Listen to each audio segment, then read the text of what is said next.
जय हिंद। आप सभी का बहुत बहुत स्वागत है। आज हम लोग क्लास 6 का इतिहास अध्याय 6 प्राचीन राज्य व्यवस्था के सभी प्रश्नों को देखेंगे। तो आइए चलते हैं, देखते हैं अभ्यास के प्रश्न। इसमें आपको ऑब्जेक्टिव और लॉन्ग आंसर सभी इसमें मिल जाएगा। और चैनल को सब्सक्राइब कर लीजिएगा और वीडियो को लाइक ज़रूर कीजिएगा, क्योंकि यहाँ पे आपको 6 से 12 क्लास तक का वीडियो मिलता रहेगा। तो चलिए शुरू करते हैं अभ्यास। आइए जानें।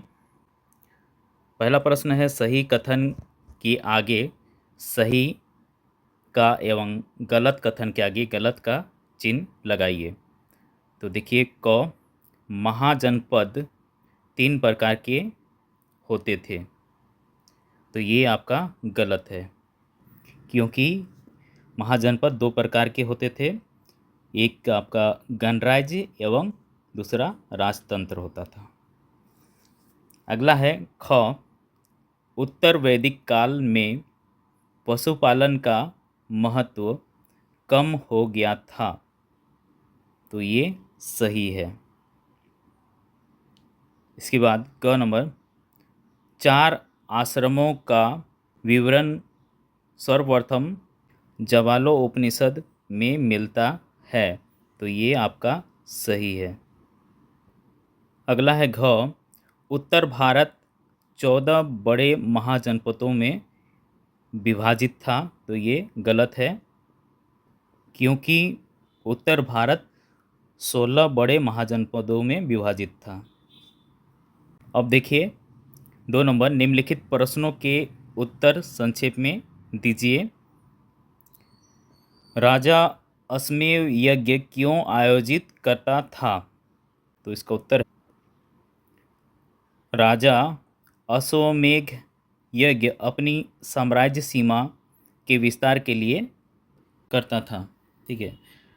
अश्वमेध यज्ञ यानी कि उसमें क्या होता था कि घोड़ा को छोड़ दिया जाता था। घोड़ा जहाँ जहाँ जाता था वो सारा एरिया उस राजा का हो जाता था। अगर यदि कोई घोड़ा को पकड़ लेता था तो उसके साथ ये राजा लड़ाई करते थे। ठीक है। और जो जीतता था उसका होता था। प्रश्न ख कुरु जनपद में कितने जन शामिल थे? उनके नाम लिखिए। तो उत्तर देखिए, कुरु जनपद में 2 जन शामिल थे। पहला है पुरु एवं भरत। अगला प्रश्न ग महाजनपद काल में राजा किन लोगों से कर वसूल करता था? कर यानी कि टैक्स। ठीक है। तो उत्तर देखिए, महाजनपद काल में राजा पशुपालक, शिकारियों, व्यापारियों, कारीगरों से कर वसूल करता था। तो इन लोगों से वो टैक्स लेता था। अगला प्रश्न घ नंबर, गणों की सभाओं में समाज का कौन सा वर्ग भाग नहीं ले सकता था? तो उत्तर है, गणों की सभाओं में समाज की स्त्रियां, दास एवं कर्मकार वर्ग भाग नहीं ले सकता था। आगे देखिए, आइए चर्चा करें। प्रश्न 3, उत्तर वैदिक काल में कृषि का महत्व क्यों बढ़ गया था? तो उत्तर है, उत्तर वैदिक काल में कृषि का महत्व अधिक हो गया था। इसका प्रमुख कारण लोहे का प्रयोग था, जिससे कठोर जमीन आसानी से जोती जाने लगी। इसके अलावा सिंचाई के साधन के रूप में तालाब एवं कुओं के साथ नहरों का उपयोग भी होने लगा। इससे फसलों की उपज बढ़ गई। उपजाई जाने वाली फसलों में जौ, चावल, गन्ना, सरसों आदि प्रमुख थे। पहिए का आविष्कार के बाद ये आपका लोहे का जो खोज हुआ बहुत बड़ा खोज था। ठीक है। लोहा को उद्योगों का जननी भी कहा जाता है। झारखंड और उड़ीसा में लोहे के खान भरे पड़े हुए हैं। अगला देखिए 4 नंबर प्रश्न, आज के गणराज्य से वजी कैसे भिन्न था? तो उत्तर देखिए, आज के गणराज्य से वजी भिन्न था। यह गंगा की उत्तर में आज की तिरहुत प्रमंडल में वजी राज्य था, जिसकी राजधानी वैशाली यानी कि बिहार थी। यह 8 कुलों यानी कि गणों का संघ था, जिसमें 3 कुल विदेह, विजी तथा लक्षवी प्रमुख थे। संघ में कई शासक होते थे जो सभाओं में बैठकर बातचीत, बहस और वाद विवाद के जरिए शासन की नीति तय करते थे।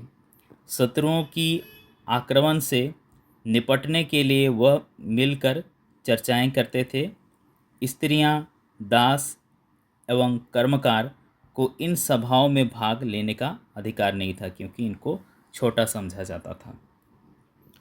अगला प्रश्न 5 नंबर, मगध सबसे महत्वपूर्ण महाजनपद क्यों बन गया था? तो उत्तर है देखिए, मगध सबसे महत्वपूर्ण महाजनपद था, इसके कई कारण थे। पहला, यह गंगा बेसिन में स्थित था, जहाँ गंगा और सोन जैसी नदियाँ बहती थीं। ये नदियाँ यातायात कहने का मतलब है कि जिस भी साधन से हम लोग एक जगह से दूसरी जगह आना जाना करते हैं, जल वितरण और जमीन को उपजाऊ बनाने के लिए बहुत महत्वपूर्ण थी। यहाँ भूमि कर की दर अधिक थी, जिससे राजा को अधिक आय होती थी। ठीक है, यानी कि राजा को टैक्स बहुत ज़्यादा मिलता था और उसको बहुत ज़्यादा मुनाफा होता था। दूसरा है, मगध का एक हिस्सा हाथियों की बहुलता वाले जंगलों से भरा था। ठीक है, मगध जो राज्य जो आज का बिहार है, वो एक क्षेत्र हाथियों से भरा हुआ था। इसमें छोटा नागपुर, वर्तमान में झारखंड का क्षेत्र भी शामिल था। हाथियों को सेना में शामिल किया जाता था। यहाँ पे आपका लकड़ियों से घर, रथ और गाड़ियाँ बनाई जाती थी। तीसरा, मगध का शक्तिशाली महाजनपद के रूप में उदय के पीछे झारखंड के लौह अयस्क के भंडार का महत्वपूर्ण योगदान था। लोहे से मजबूत औजार और हथियार बनाए जाते थे। चौथा है, मगध का अन्य क्षेत्रों के साथ मजबूत व्यापारिक संबंध था, जो उसकी आर्थिक समृद्धि में सहायक था। कहा भी जाता है कि धनमेव बलम लोके। ठीक है, जिसके पास धन होता है वो बलवान भी होता है।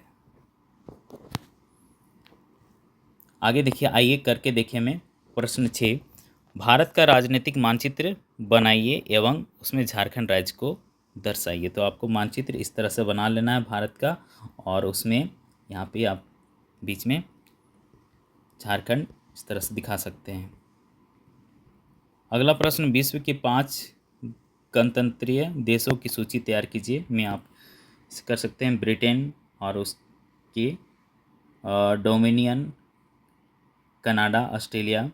दूसरा है Spain, Belgium, Netherland, Sweden, Norway, Denmark, Japan. ये सब का नाम आप लिख सकते हैं।